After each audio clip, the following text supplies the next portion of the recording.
Hello friends, स्वागत है आप सबका टॉप शिक्षा चैनल में। फ्रेंड्स, इस वीडियो में हम यूपी सुपर टेट क्या जो साइंस का सिलेबस है उसमें सेकंड टॉपिक है रेसे और वस्त्र और रेसों से वस्त्र तक। तो उस टॉपिक से संबंधित फ्रेंड्स मैं एक वीडियो ऑलरेडी अपलोड कर चुकी हूँ। अगर अभी तक आपने उस वीडियो को नहीं देखा है तो डिस्क्रिप्शन बॉक्स में लिंक है, एक बार अवश्य देखें। और फ्रेंड्स, ये सेकंड पार्ट है, ठीक है। बहुत इंपॉर्टेंट क्वेश्चन है फ्रेंड्स, इसलिए वीडियो को बिना स्किप के लास्ट तक ज़रूर देखें। ये सारे क्वेश्चन बहुत इंपॉर्टेंट है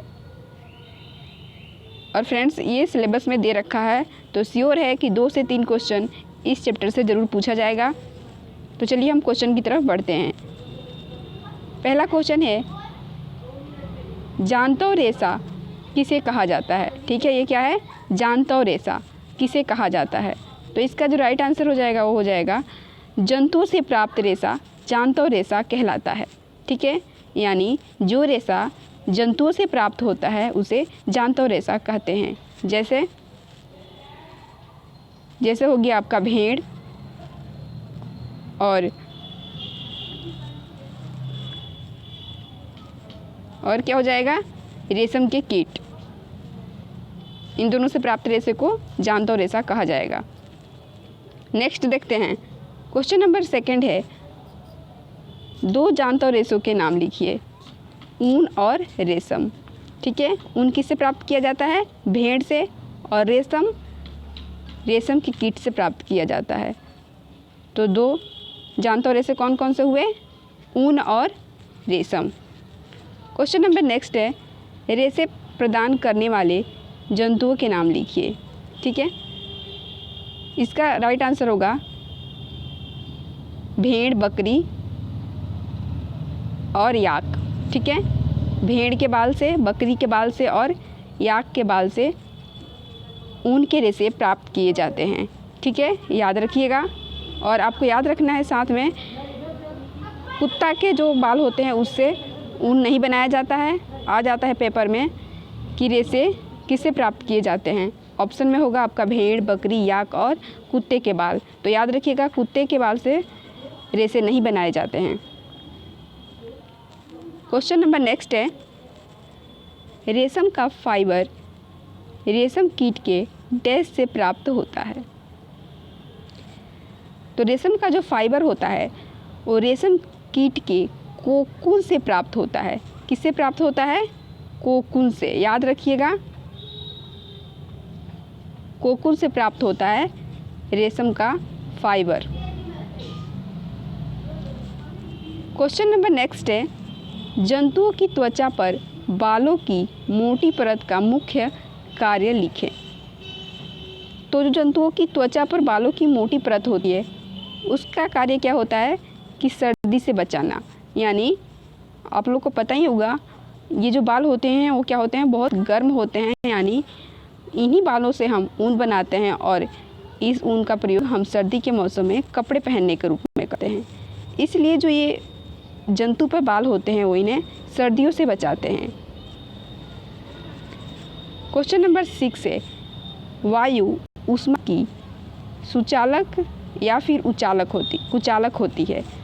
तो याद रखिएगा, जो हमेशा जो वायु है वो ऊष्मा के कुचालक होती है। क्या होती है? कुचालक। फ्रेंड्स, वीडियो को अगर अभी तक लाइक नहीं करे हैं तो जल्दी से एक लाइक करें और अधिक से अधिक वीडियो को शेयर करें। ठीक है, और मेरे चैनल पर पहली बार आए हैं तो सब्सक्राइब करके साथ में बेल आइकन ज़रूर दबाएं, ताकि अगर मैं नेक्स्ट वीडियो अपलोड करूं तो नोटिफिकेशन आपको मिल जाए। क्वेश्चन नंबर नेक्स्ट है, तंतु रूपी बालों का दूसरा नाम क्या है? तंतु रूपी बालों का दूसरा नाम कार्तिक ऊन कहा जाता है। तंतु रूपी बालों का दूसरा नाम। ठीक है। क्वेश्चन नंबर 8 है, बढ़िया किस्म की ऊन प्राप्त करने के लिए विशेष गुणयुक्त भेड़ें किस प्रक्रिया से प्राप्त की जाती है? तो बढ़िया किस्म की ऊन प्राप्त करने के लिए वर्णात्मक प्रजनन द्वारा भेड़ें प्राप्त की जाती है। ठीक है, यानी वे भेड़ जिनका बाल मुलायम और लंबा होता है उन्हें हम आगे की प्रजाति के लिए रहने देते हैं और यही सब क्रिया क्या कहलाती है? वर्णात्मक प्रजनन। क्वेश्चन नंबर नेक्स्ट है, याक की ऊन कहाँ सर्वाधिक प्रचलित है? तो याक की ऊन सबसे ज़्यादा तिब्बत और लद्दाख में प्रचलित है। याद रखिएगा, तिब्बत और लद्दाख याक की ऊन के लिए जाना जाता है। क्वेश्चन नंबर नेक्स्ट है, पश्मीना किस जानवर से प्राप्त किया जाता है? तो पश्मीना अंगोरा नस्ल की बकरी से प्राप्त किया जाता है। पश्मीना एक शॉल का नाम है जो क्या है? अंगोरा नस्ल की बकरी से प्राप्त किया जाता है।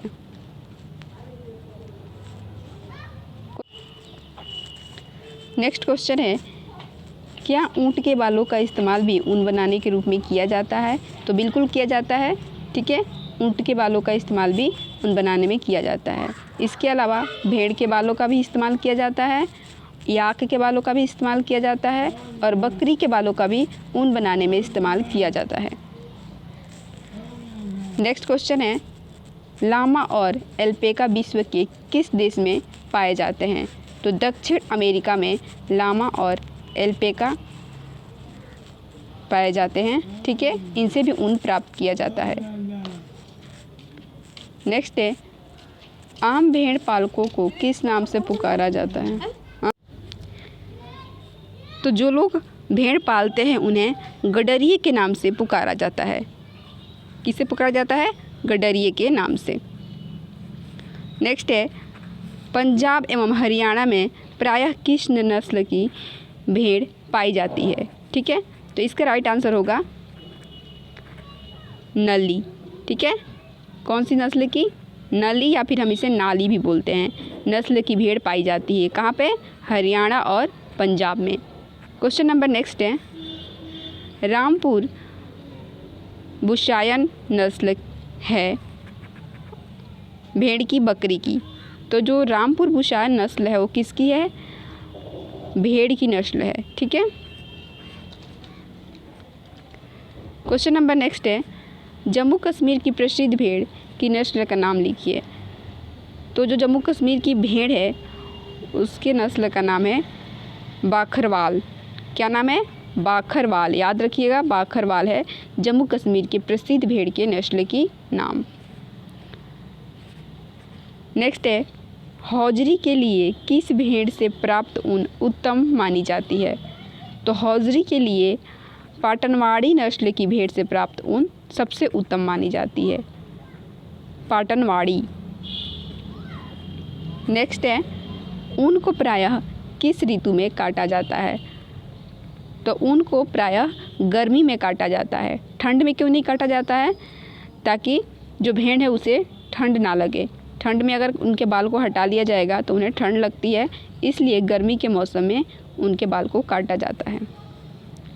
नेक्स्ट है, ऊन या बाल काटने पर दर्द न होने का प्रमुख कारण है। यानी ऊन या बाल काटते हैं तो दर्द क्यों नहीं होता है? क्योंकि ये मृत कोशिकाओं से बना होता है। ठीक है, इसलिए कोई दर्द नहीं होता है। नेक्स्ट है, सोटर्स रोग के कारण जीव का नाम बताइए। ठीक है, मतलब जिस जीव से सोटर्स रोग होता है उसका नाम क्या है? तो उसका नाम है एंट्रेक्स नामक जीवाणु। ठीक है, कौन सा जीवाणु? एंट्रेक्स नामक जीवाणु से सोटर्स रोग हो जाता है। नेक्स्ट है, वर किसे कहते हैं? वर बालों में से छोटे छोटे कोमल व फूले हुए रेशे वर कहलाते हैं। सेरीकल्चर किसे कहते हैं? रेशम कीट पालन को सेरीकल्चर कहा जाता है। ठीक है, मैं फर्स्ट पार्ट में बता चुकी हूँ कि रेशम कीट पालन को सेरीकल्चर कहा जाता है। ठीक है, देखते हैं नेक्स्ट क्वेश्चन। नेक्स्ट है, रेशम उत्पादन में विश्व में किस देश का पहला स्थान है? तो चीन पहले स्थान पर है, दूसरे स्थान पर है ऑस्ट्रेलिया और तीसरे स्थान पर है भारत। याद रखिएगा, भारत का तीसरा स्थान है विश्व में ऊन प्राप्त करने में। नेक्स्ट है, कोकून किसे कहते हैं? तो रेशम कीट अपने चारों तरफ रेशम के रेशों को से आवरण बना लेते हैं, ठीक है ना। रेशम के रेशों से क्या बनते हैं, आवरण बनाते हैं, जिसे कोकून कहते हैं। और इसी कोकून को गर्म पानी में उबालकर रेशे को अलग कर लिया जाता है। नेक्स्ट है, रेशम का धागा किस पदार्थ का बना होता है। तो किसका बना होता है, प्रोटीन का बना होता है। याद रखिएगा, रेशम का धागा और ऊन दोनों प्रोटीन का बना होता है। क्वेश्चन नंबर नेक्स्ट है, शुद्ध रेशम के धागों को जलाने से किस प्रकार की गंध आती है। तो शुद्ध रेशम के धागों को जलाने से बाल जलने जैसी गंध आती है, ठीक है। नेक्स्ट है, रेशम कीट किस अवस्था में दिन रात खाता रहता है। तो जब रेशम कीट अंडे के बाद जो लार्वा या कैटरपिलर या फिर रेशम कीट अवस्था में होता है, तब वो क्या है, हमेशा खाता रहता है। नेक्स्ट है, कोकूनों को गर्म पानी में क्यों उबाला जाता है। ताकि क्या हो जाए, कोकून के अंदर कीट मर जाए और रेशम फाइबर पृथक हो जाए, ठीक है ना। इसलिए हम कोकून को उबालते हैं ताकि कोकून मर जाए और जो रेशम के फाइबर है वो अलग हो जाए और उसमें से जो चिकनाई पदार्थ है वो भी दूर हो जाए। नेक्स्ट है, रेशम की रीलिंग किसे कहते हैं। तो कोकून से रेशम निकालने की प्रक्रिया को ही रेशम की रीलिंग कहा जाता है। नेक्स्ट है क्वेश्चन नंबर 30, ऊन प्रदान करने वाले भेड़ों की कुछ भारतीय नस्लों के नाम लिखिए। याद रखिएगा, बहुत इंपॉर्टेंट है ये। कौन कौन से भारतीय नस्लों के भेड़ों के नाम देखिए। जम्मू कश्मीर के पहाड़ी क्षेत्र में पाई जाने वाली अंगोरा बकरी, ये मैं आपको बताई थी फर्स्ट पार्ट में। अगर अभी तक आप नहीं देखे हैं तो ज़रूर देखिए एक बार, डिस्क्रिप्शन बॉक्स में लिंक है, ठीक है। जम्मू कश्मीर के पहाड़ी क्षेत्र में पाई जाने वाली बकरी का नाम क्या है, अंगोरा तथा कश्मीरी बकरी, ठीक है। ये दो बकरी के नस्ल है भारत की। कौन कौन सी, जम्मू कश्मीर के पहाड़ी क्षेत्र में पाई जाने वाली अंगोरा बकरी और कश्मीरी बकरी। क्वेश्चन नंबर नेक्स्ट है, रेशम कीट के विभिन्न किस्मों से प्राप्त कुछ रेशम के रेशों के नाम लिखिए, ठीक है। अब रेशम के जो धागे होते हैं यानी जो रेशे होते हैं वो भी कई किस्म के होते हैं, तो उसमें से ही कुछ किस्मों के नाम पूछा गया है। तो टस्सर रेशम, ये आपका मूंगा है, मूंगा रेशम, कोसा रेशम और एरी रेशम। कौन कौन से, टस्सर रेशम, मूंगा रेशम, कोसा रेशम और एरी रेशम। याद रखना है आपको, ये रेशम के क्या हैं, प्रकार हैं, रेशम के प्रकार हैं। देखते हैं next question. Question number next है, ऊन तथा रेशम के दो दो उपयोग लिखिए। ये बिल्कुल सिंपल है।